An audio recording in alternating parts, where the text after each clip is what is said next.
So you were born in 1955? Yeah. And your parents were? Charles Alfred Wood. We'll do Charles's first. So did you know Charles's parents? Yeah. Right. That was Charles Alfred Wood. That was their name. Yeah. All right. So he's named after his dad. Yeah. Yeah. And my nana, she was called Marie Antoinette. Well, so I'm told, but she always got Maya, M-I-A. Mia. Yeah. My dad had a brother, Harry. Yeah. My granddad and my nana. Yeah. They had a butcher's shop on Cannon Street. All right. Okay. He was in the First World War. Yeah. So he was old enough to go in the First World War. Yeah. And he was a prisoner of war. All right. Okay. I don't know whatever happened in the camps or whatever, but when he came out, he was always ill with a bad chest and often, I didn't see him because he'd be upstairs or, out the way, but he worked as a butcher when he could, and my dad worked with him. When Cannon Street was all getting knocked down and that, my dad bought a shop on Newport Road, not far from St Paul's Church. Right. I mean, I didn't really have much to do with him. I used to go and stay with him sometimes, and I hated staying with him because the house was full of clocks that kept going off through the night. Every room had these clocks. Right. My grandfather, the clocks and that, oh God. They had quite a big house on West Lane. It had an area shelter in the garden. All right, cool. She was the last of my grandparents to die. Yeah. God, I can't remember the address. It was Brookfield, Malvern Drive, along Malvern Drive, and I think it was the first or the second on the left. Right. As far as I know, yeah, their background or my granddad's parents came from Harrogate. All right, in West Yorkshire. Yeah, but I don't know anything further back than that really.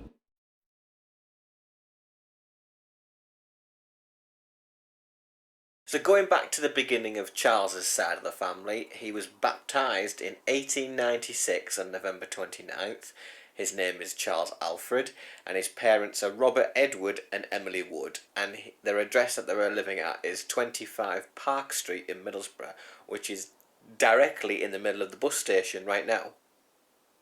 And if we move on to the 1901 census, they've moved to Victoria Road, and Tom and Mikey are going to read out the census here. Right, we're at 61 Victoria Road behind you. Hi there, I'm Mikey. Hi Barbara, I'm Tom. So they're going to read out the 1901 census for the Wood family. For the Wood family. I assume it's 66, 60. There they are. It's down here. Oh yeah, got it. So first of all, we have the head of the house. He was Robert E. Wood. He was the male, 39. Profession of occupation is... A home painter. House painter, yeah. House painter. Okay then. Where's he from? He is from... It looks like it says panel. Yeah. Panel what? In Yorkshire.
It's got a lovely church.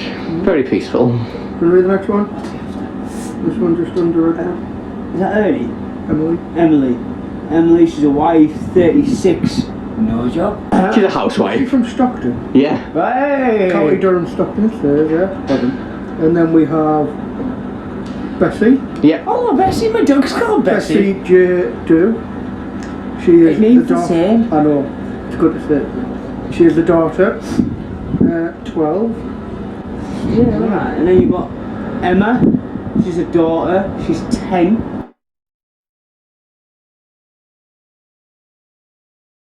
I imagine they'd be in school, wouldn't they? Victoria Road School up there. Hey! The next one is Jane. She is a daughter and she is aged 8. Also from Yorkshire, Middlesbrough. Then you've got Charles, a son. He's 4. Right? This looks like it says Lillian. Yeah. Yeah. She is the daughter. She's 1. Yeah.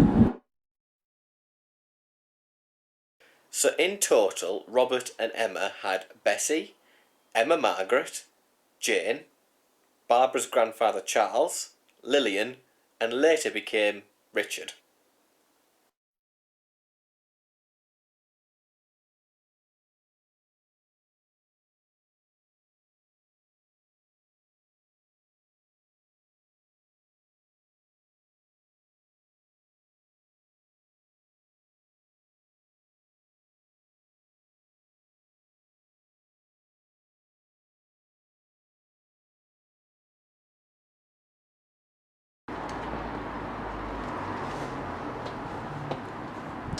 Hi Barbara. Right, we are at Northallerton Prison. This is the last part of the building that remains. Yeah, literally. This is the only bit of the building left. So Tom's going to read out this article in the paper. A prisoner's death in his cell. Oh, I'm not sure I want to read this. To a jail touching the death of Robert Edward Wood, age 41, a painter who was found dead in his cell on Saturday night last. Deceased had been in prison under a warrant from the High Court for contempt of court.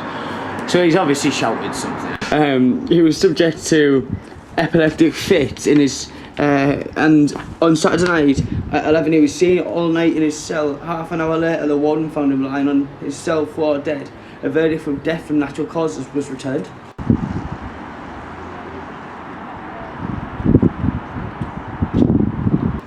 That's her great-grandfather. I'm so sorry. Death, natural causes. So he had the fit in the cell, didn't he? It's strange because I've got this clock that was my dad's, and he did it to me. And on that clock, the name on there is Charles Wood. So the Charles Wood that's on Barbara's clock is Robert's father, and here's a picture of Charles Wood.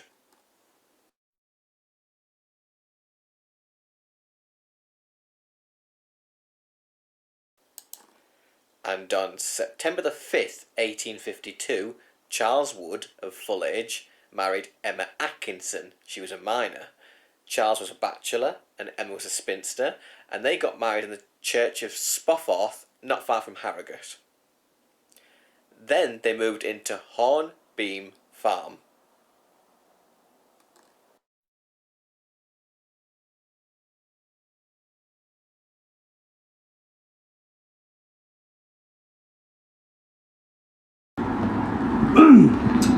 Charles Wood, the head. Married, male, 58. And he's a farmer of 150 acres of land, so that's a lot of stuff.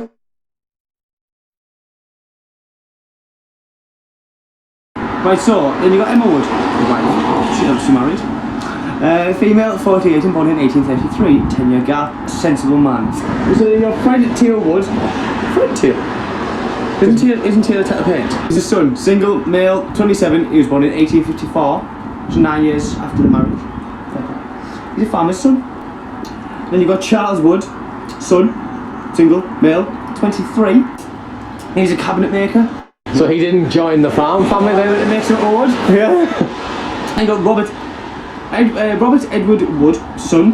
He's a male, 19. He's a painter and glider. So that's the Robert that died at the prison, who moved to Middlesbrough. Well done.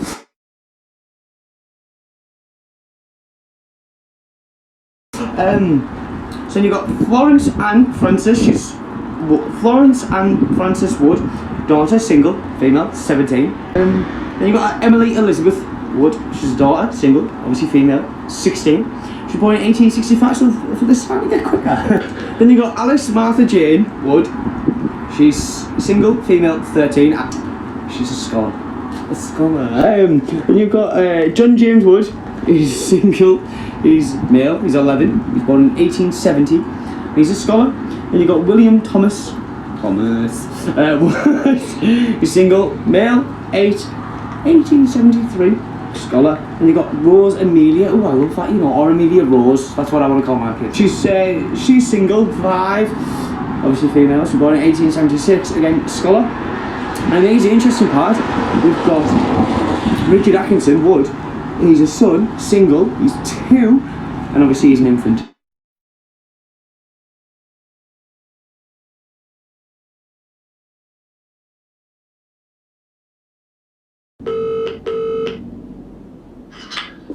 Hello, is that Lawrence? It is indeed. So it's your wife that's related to the Woods? It is, yes. Right. Yes, so Charles Wood is 2 times great-grandfather.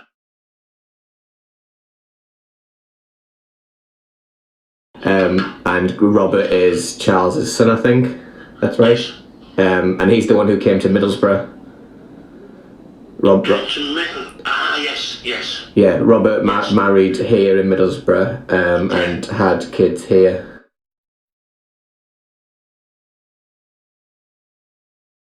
And I take it, I had a brief look, I think, is your wife Emily's line? Yes, she is. Right. I've been to the farmhouse. Right. On Sunday, and I just knocked on the door on Hornbeam Farm. Yeah. And they answered the door, and they showed me this picture, this wedding picture, and Have they got the wedding photograph, have they? they've got it, and they've got it framed on the living room wall. Yeah. I think that's a wedding? Yeah, that was in 1890 something, I think. Right. And that's Woods. I think that's Charles there. Right, yeah. That's Charles Wood, yeah.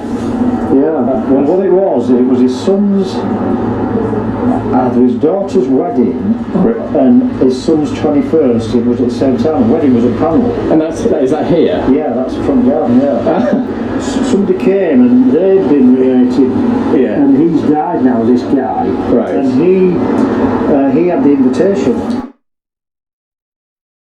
It was Tom, wasn't it? He was related, responded straight away because I think he just knocked on the door one morning. They said that a guy came to them, and he was called Tom.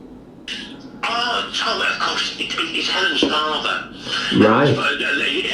Her late father. I'm just not used to Thomas. We always knew him as Thomas. Right. But that's who it would be. Back in the day, this was classed as Panel. Right. Because there was only this house here, and this road was called Anderson. It was called Hornbeam Cottage. So I'm assuming It became that the farm sort of came to what it was because of the Victorian times, because in those days they were given grants to sort of grow food and everything else. Or would it have Well, when you look at the house, people think that's the front of the house. Yeah. You know, when you came down the drive. Which is the front that you were saying? Yeah, so that's where that wedding picture was taken at the front there. Oh, right, yeah. So this is like part of the original fireplace. Yeah. His original room, yeah. So like part of the farm. Oh, you can tell by the beams as well, can't you?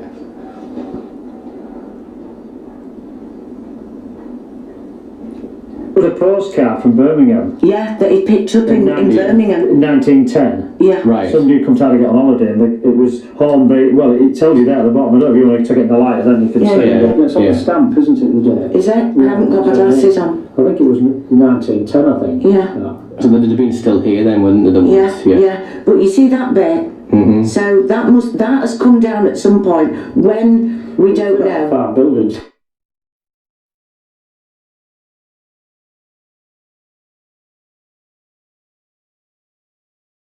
Which you can see. That was the front of the house when we bought it. Yeah. All right, yeah.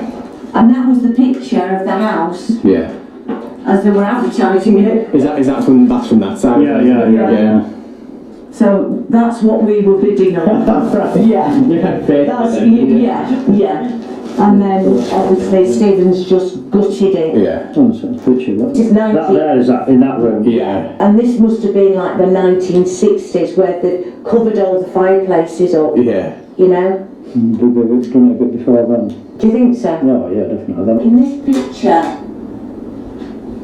they're hanging out of the bedroom window. I've seen that, yeah. They've Yeah. crammed them all in, haven't Yeah, they? and everybody's just taken aback by that because, as I said, they were quite small people as well. When you look at how the height of that. And the doorway and stuff. Yeah, so it's.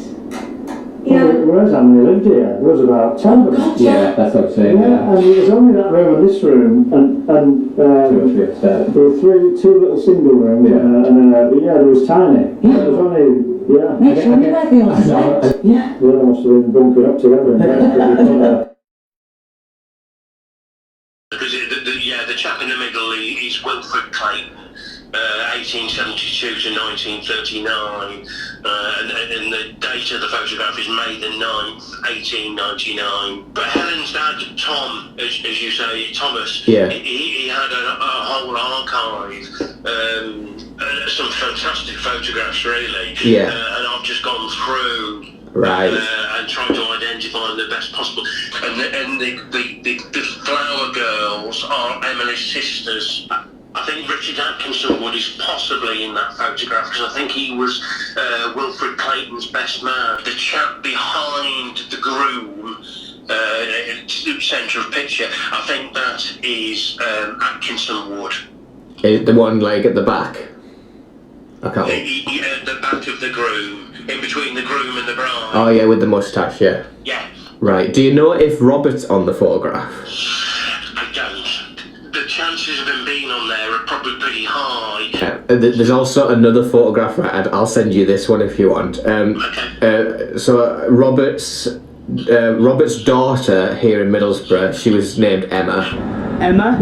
She's a daughter, she's 10. I think there's a Clive on Ancestry, and Clive is connected to this Emma, so he's like Robert, like connected to Robert as well. Right, so I'm looking now. So Robert's daughter, Emma Wood, who married George H. Bendel, is that correct? That's right. And he's sent me a photograph yesterday, and he said, I've got this wedding photograph, and I just presumed it was going to be up here because he's from up here, you know, I mean, that family's from up here. And he said that his nana's a little girl on it, and his great nana, which is Emma, which is Robert's daughter, she's the one next to her on the left-hand side. So I thought, all right, go and send me it. And he sent me it, and lo and behold, it's in the garden of the farmhouse again. And I was completely baffled. So it's a different angle. It's further back than the one you've got, and it's yet again another 30 odd people on it that I have no clue who are the. I don't even know who the bride and the groom are. Wow. Right, so with some further research, on June the 4th, 1914, William Hollyland, 27, married Jane Elizabeth Wood, 22. Next one is Jane. She is a daughter and she is aged 8.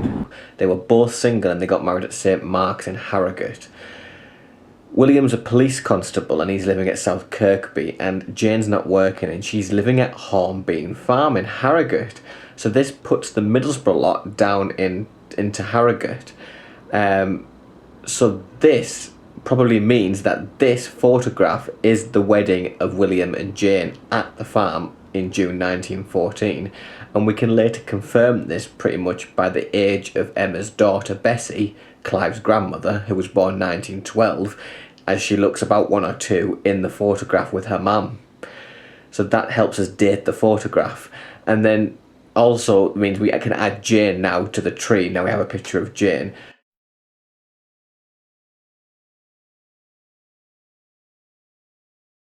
Just that paragraph. Right, Tom's going to read the email from Lawrence. Afternoon, Sean.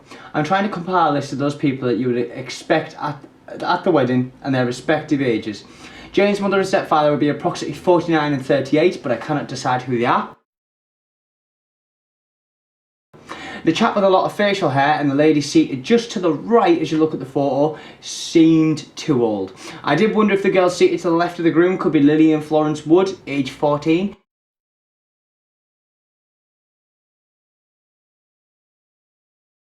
Which would make Bessie J. Wood, age 25, the girl seated to the right of the bride.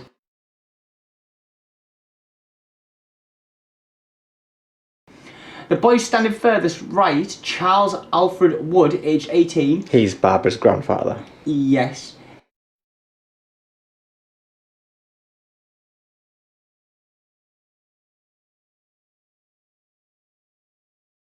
It does then leave Richard Edward Wood, aged 13. Yeah. Also, I wondered if the man to the left of the groom is George Bendel.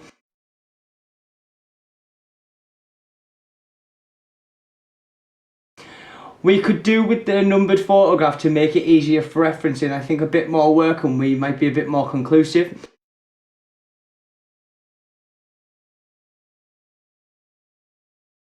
Now we're trying to find the church in Follyfoot and I'm going doolally. The map says we're here. So when we go down here, there's going to be a little back out. Oh, here.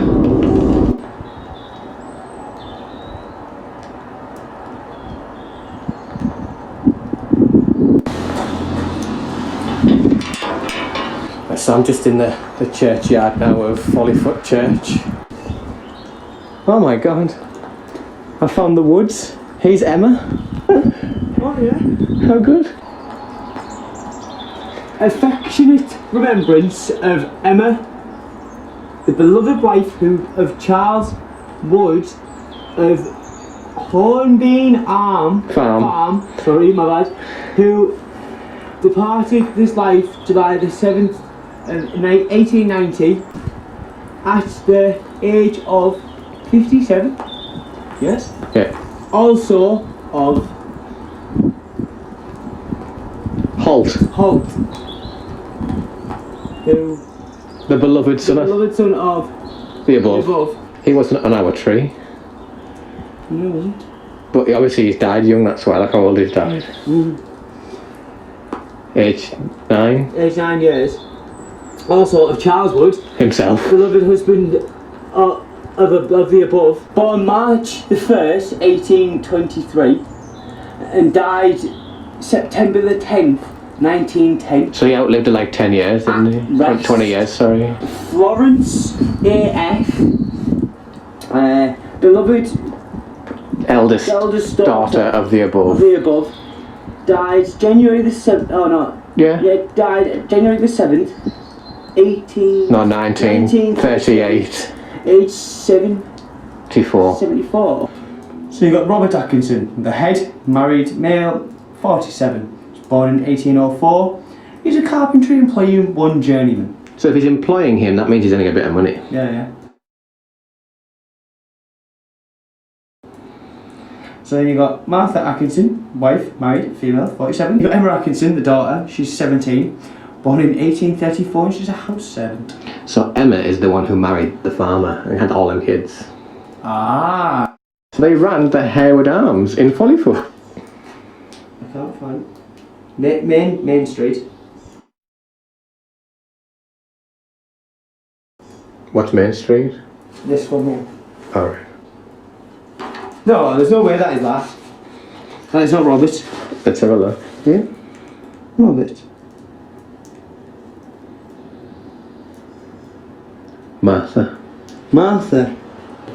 Atkinson, the head. She's 65. She's an innkeeper. So now she has a job. Oh, yes, he's Who's he? He's died, has he? W. Oh, widow, oh yeah, so he's died. And then she's took over the village pub. Then you've got Annie Atkinson, daughter. She's 30 and she's an innkeeper's assistant. So she's pulling pints. Washing the bedding and things. And it's just them two, isn't it?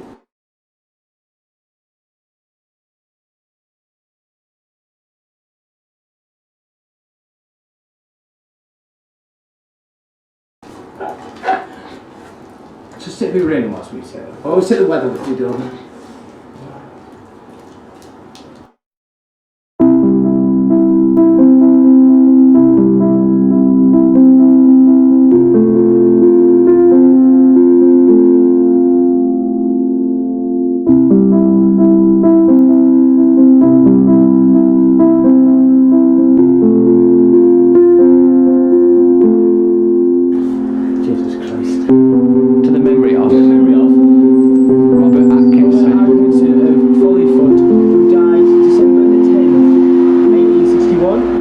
Wife of the above, who died November the 23rd, 1871, aged 66 years, that they sleep in Jesus will God bring with him.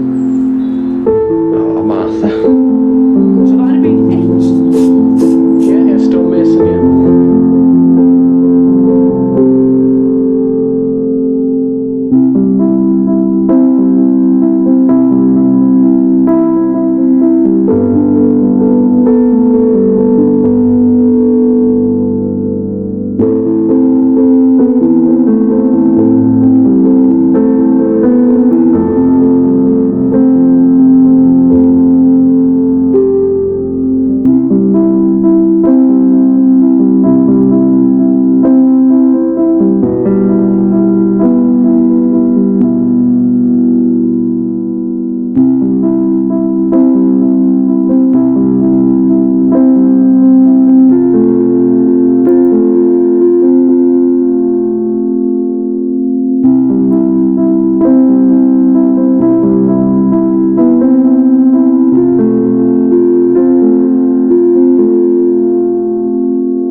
She was called Marie Antoinette, well, so I'm told, but she always got Maya, M-I-A.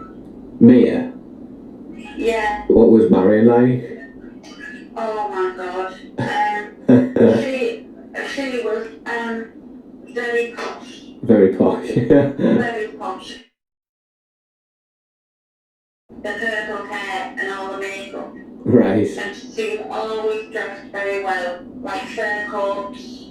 Right. And, you know, the things that went round your neck that had like an animal head. Oh yeah, really, really fancy scarves and things. Yeah, yeah. She had an account of bins and...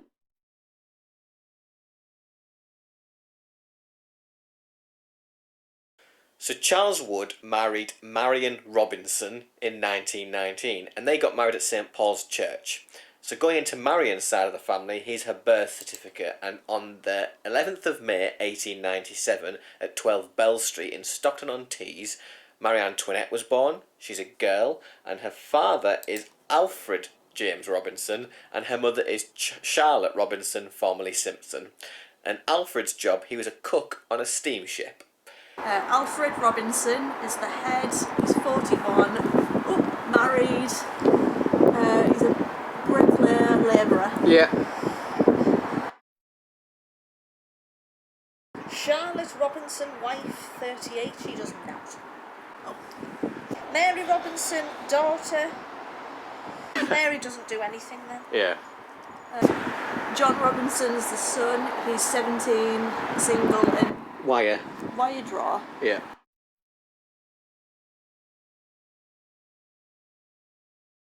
Peter Robinson, son, 16. It's at the shipyard anyway, isn't it?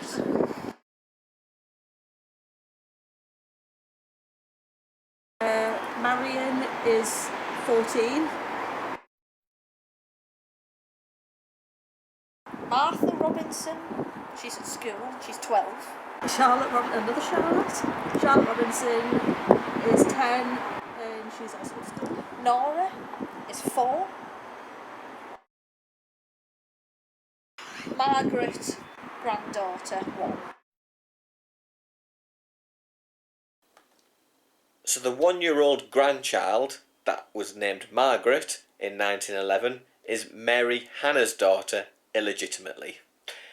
So in total, Alfred and Charlotte had Mary Hannah, John, Peter, Barbara's Gran Marion, Martha, Charlotte and Nora. Hello, is that Pam? Yeah, You're related, your grandma was Martha? that's right, yeah. But she was lovely, but she had a difficult marriage, I think. And her husband had a baby with someone else at one point, and then they got back together. Right. But, you know, it wasn't the happiest of marriages. And your mum's 97, did you say? Yeah, I've just been to visit her. She's in hospital in Redcar. Right. She broke her leg, fell over. Oh, God. It's been a long job. Yeah. Is she alright now? Yeah, she's getting better. There's another Ivor as well, isn't there? Yeah, that's they used to call him Donald because that was his middle name. Because his dad was called Ivor Donald, and everyone called him Ivor. Yeah. His son who had the same name, they called him Donald, and he got killed in the war at sea. Yeah, I remember seeing that He one. was only 18. Wasn't there a Norman as well? Yeah, Norman was my mother's brother. Right, let me write that He down. died at 49 of a heart attack. Barbara used to say that her Gran Marion was like very posh. She used to have like. Yeah, she was. She was a posh one. And my mother said sometimes you got hand-me-downs from her, and they were the best quality hand-me-downs. Ah, right, that's cool. Yeah. She's Marion's brother was killed in the war, 1942. He's in the Merchant Navy, I think. And he died at sea. Oh, this will be. Is this John? I think so. Yeah.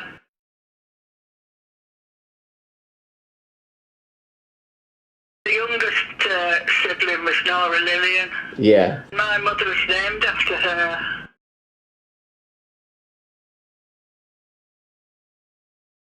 When did Martha die? She lived in a flat on her own. Yeah. And when she had the first stroke, my mother called the doctor out, and he said, there's nothing you can do. She won't make it through the night. Anyway, she lived another 17 years. Right, that's good. And then my mum went round and she was sat in the chair and she was dead. Oh. She had another stroke and it had seen her off. It just looked like she'd nodded off, you know. We had a cup of tea on the table.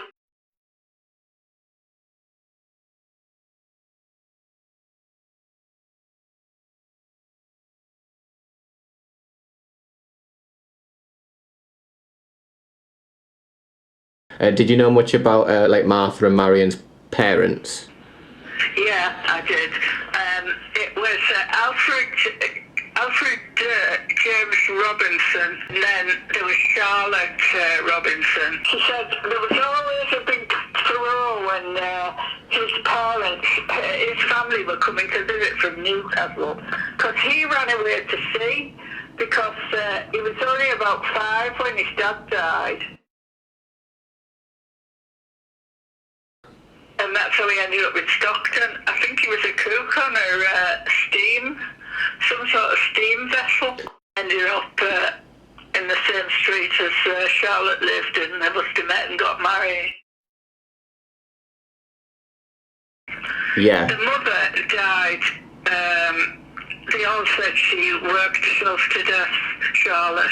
Right. And they lived in Ernest Street. And on the 20th of April 1934, at Ernest Street, Charlotte Robinson passed away. She was female, she was 59 years old. Charlotte died of cardiac failure and mitral regurgitation and a heart attack, and there was no post-mortem, but Alfred was the widow and he is present at the death. what my mother calls a parlour house, wherever there is. Yeah, one with a parlour at the front of the house, yeah. And yeah, they were there for many, many years. Marion's father was left on his own and his wife had died, and he was a lot of years on his own anyway, and married this woman, and my mother called her Mrs. Olsen, because in them days, if your spouse died, you just married another one, because men couldn't look after themselves, and women had no wages coming in. Yeah, that was... I married another one really quickly. Yeah, and I always had their eye out for one just in case. Yeah. He married this woman called Mrs. Olsen, and he lived her out as well. He lived quite a long life. Yeah, because I think I remember seeing that he outlived Charlotte quite a while, didn't he? Yeah, he did. I think she maybe died when she was in her 60s, and he died when he was in his 80s.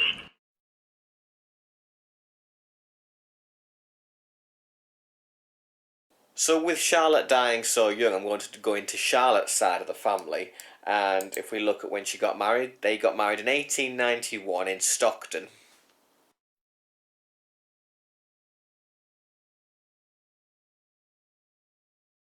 Peter? Yes! Hey! Peter Simpson had 55 labourer. And her dad was from London. Her dad came over as a dock labourer. His wife had died. He came over with his 2 children. William is 20. Like, so he was married like previously, so... Yeah, and then he married a woman in Stockton, and they had 1 child. James is 16, he's a labourer.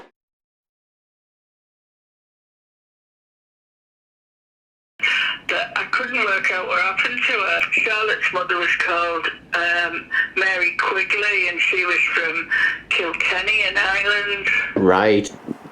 Mary Simpson, wife, 45, she doesn't do anything. Charlotte is... That's our Charlotte. Yeah, she's 16, she doesn't do anything. Bridget, 11, she doesn't do anything. Thomas, yeah, it's a son. Peter is 14. And on the 17th of August 1898, James Winstanley, 24, married Clara Simpson, 22. James was a bachelor and Clara was a spinster, and they both got married at the registry office in Stockton. And Clara lived on 28 Mary Street. So this is in the paper just after the marriage. An inquest was held on Monday on Clara Bridget Winstanley of 5 Haffron Street, who died on Sunday night. It appeared that she had a quarrel with her husband on Saturday night, as a result of which she had a black eye. So he was beating her then. On Sunday night, she drank some carbolic acid. Dr. Ross was sent for, but she died shortly after his arrival. Winstanley said on Saturday night they quarrelled and she scratched his face. He pushed her away and she fell on a chair and injured her arm. Where's the black eye from? James. On Sunday she came to him with a cup and said, "I'm going to sip this." She did so and then lay on the sofa. He thought it was stout and did not attempt to prevent her drinking it. When he found it was carbolic acid, he sent for a doctor. Mrs. Grange, a neighbour, spoke to giving deceased some carbolic acid about 10 days ago for cleaning purposes. Witness had a 3-gill bottle full which she had got at the corporation yard. Anyone could get it at the yard free for use as a disinfectant. Dr. Ross said death was due to carbolic acid poisoning. Was it just that one incident that was enough for her to kill herself? I don't know, maybe he was beating her up. So with Clara killing herself with carbolic acid, she never saw her children grow up, and her daughter Doris lived to a ripe old age. And then there's your mum, isn't there, as well? Yeah. And she's Brodie. She's Brodie, yeah.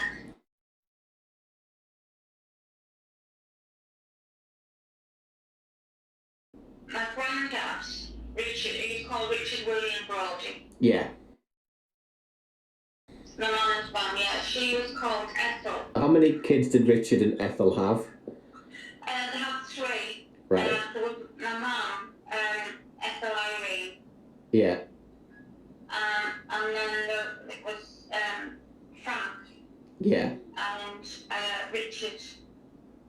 like a younger Richard. Yeah. Her family disowned her. Why? And because she was marrying my granddad. He was younger than her.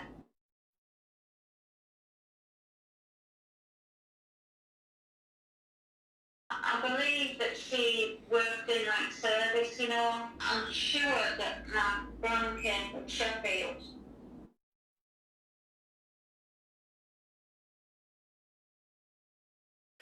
So going into Ethel's side of the family, she was baptised on December the 2nd, but she was born November the 8th, 1894.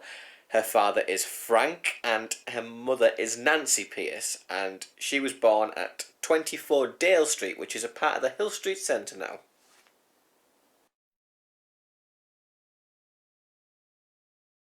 Frank Pierce, head, 29, labourer at the steelworks. Nancy Pierce, wife, is 27. Agnes? Agnes, daughter, 7. And Ethel, daughter, 6. So in total, Frank and Nancy had Agnes, Ethel and Maud, just 3 girls. And we'll probably never know why they disowned Ethel. Where's Frank from? Sheffield. And where's Nancy from? Pumpkin Patch. Cumberland. I think it's Lamplugh, and it is in Cumbria, yeah. On December 26, Boxing Day, 1892, Frank Pierce, 20, married Fanny Birrell, so this is Nancy. Fanny must be just her nickname, and she was 19. Frank's a bachelor and Nancy's a spinster, and they got married at St Paul's Church in Middlesbrough. Frank's a clerk, and they're both living at 87 Ernest Street. And if we look at Nancy's father, it says William Birrell, he's deceased, and William's job was a pit manager over in Cumbria.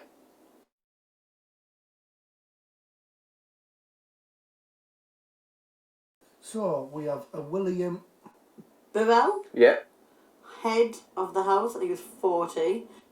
Widow? Yeah? Oh, never. Already? and he's a mining agent.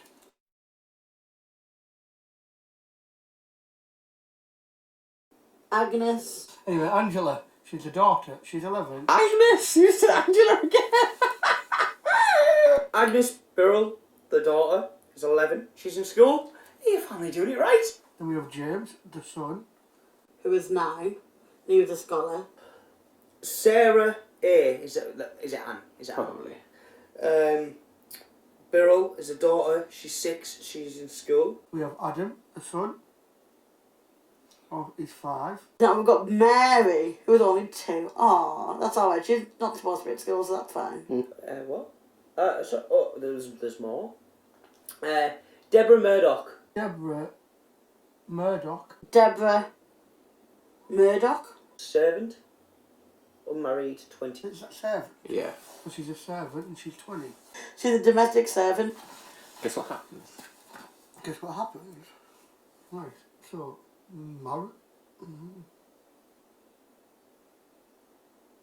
Deborah. Was she the servant? So, I could see that coming when I read it. I was thinking that, when I was reading it, like, that is so obvious. Married a servant. He married the servant. He's all alone and all he's got for comfort is a servant. So on the 21st of December 1873, in Winner, in the village of Lamplugh, Nancy was born. She's a girl, and as we know, her father is William Birrell, and her mother is Deborah Birrell, formerly Murdoch. So this is Ethel's mum when she was born. Right, and then this happened.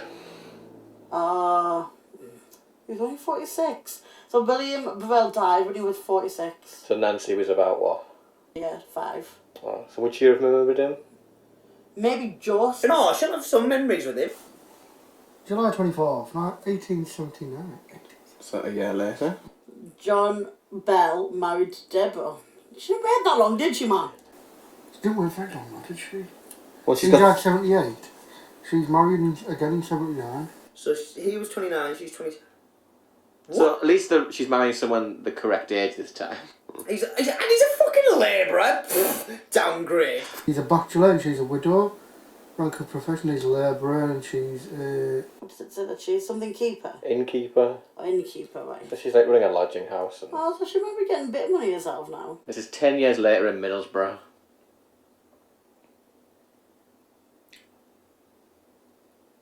She's fucking married again. I don't get why she's putting Welsh as her name when she marries John. It will be Bell. So where's John Bell gone is what I don't know. She killing these off or something?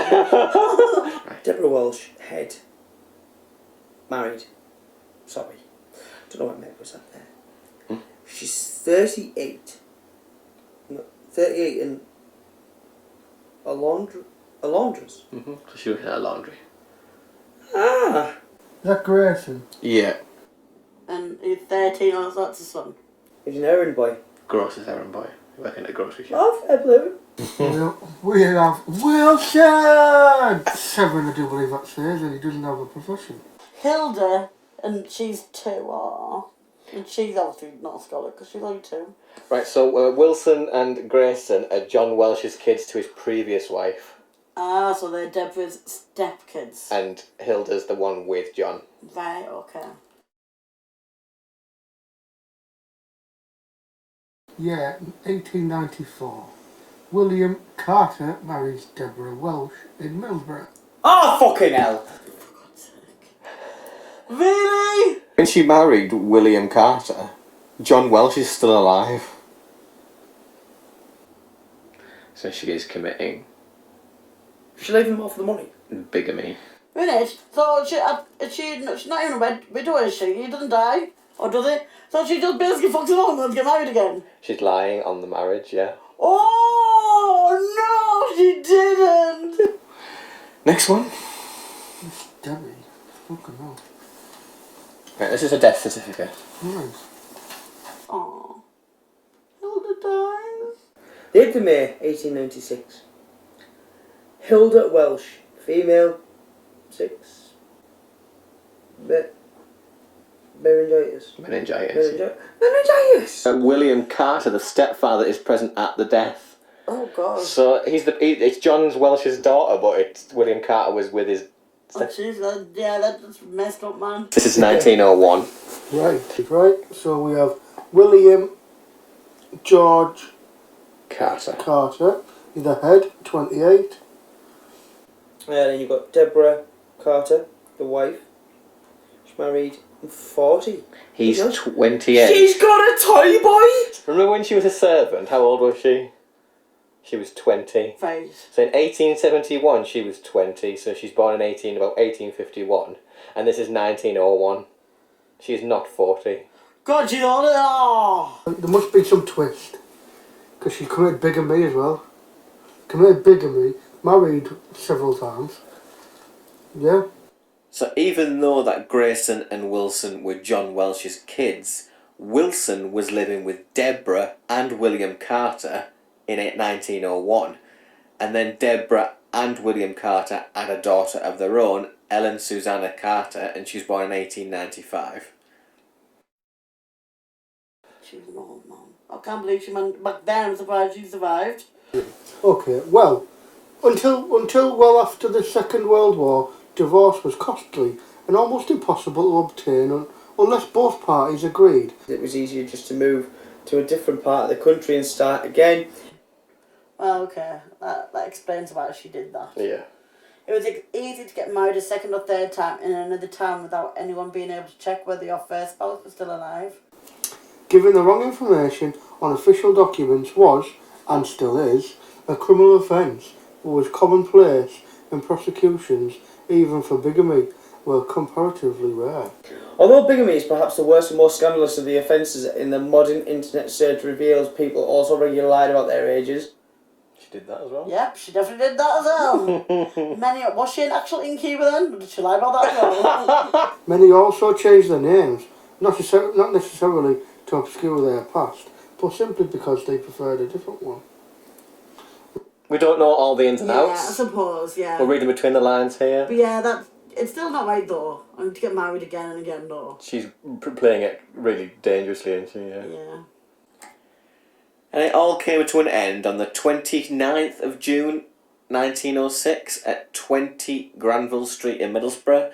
Deborah Carter has passed away. She was female. It says she was 47 when she's in her mid-50s, and she's a wife of William Carter, a wharf labourer. She died of chronic bronchitis, emphysema and cardiac failure. Ethel was about 12 years old when Deborah died, so if Nancy introduced her mum Deborah to Ethel, then she met her.